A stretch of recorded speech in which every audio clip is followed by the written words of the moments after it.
Hello mga ka-toys! For today, nandito po pala tayo sa Philippine Heart Center.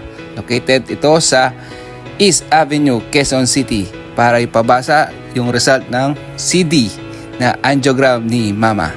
So tara mga ka-toys, samahan nyo kami. At ito nga pala mga ka-toys, pagpasok mo dito sa lobby, talagang napakalinis, napakaluwang. Talagang di mo maiisip ito na isang public hospital. At dito naman pala bandan dito sa isang side ng wall, makikita mo dito iba't ibang painting, arts na nakadisplay sa kanilang wall. At pagkatapos natin dito sa lobby, diretso na tayo sa cat lab. At madadaanan din dito ang 7-Eleven na nasa loob mismo ng hospital. At ito na nga mga ka-toys, nandito na tayo sa information. Tignan nyo naman, talagang napakalinis din at napakaganda. At ito, naglalakad na nga kami papuntang sa cat lab.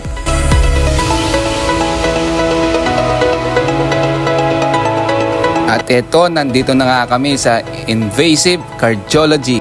Dito nga pala ay pinapabasa lahat ng result ng CD sa angiogram. At ito, while waiting kami sa result, umupo muna kami. Talagang nakakapagod maglakad sa lawak ng hospital.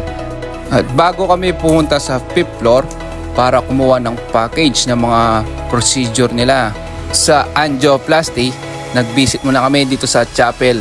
At tignan nyo nga naman mga ka-toys, talagang napakaganda din at napakalawak. At siyempre nakaka-relax din ng ambience. Di mo maiisip na nasa loob ka ng hospital. So tara mga ka-toys, pasok tayo sa loob.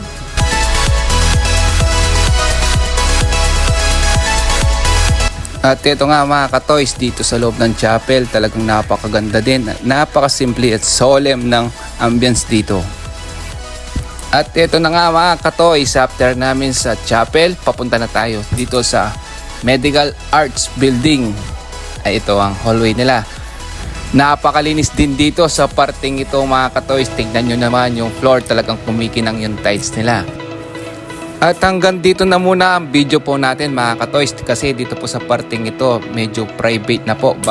At bawal na rin kumuha ng video at photo dito sa parting ito. So siyempre, i-respect natin ng rules ng hospital. So hanggang dito na muna mga ka-toys. At bago nga pala kami umuwi, nag-CR break muna kami. At tignan nyo nga naman mga ka-toys, in fairness, napakalinis at napakaganda din ng kanilang CR.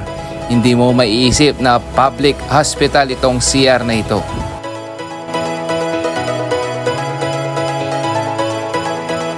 At palabas na po tayo ng building dito sa part na ito, yung mga OPD, at dito sa kabilang part, yung waiting area ng visitors, relatives. Not very convenient po dito sa part na ito mga ka-toys.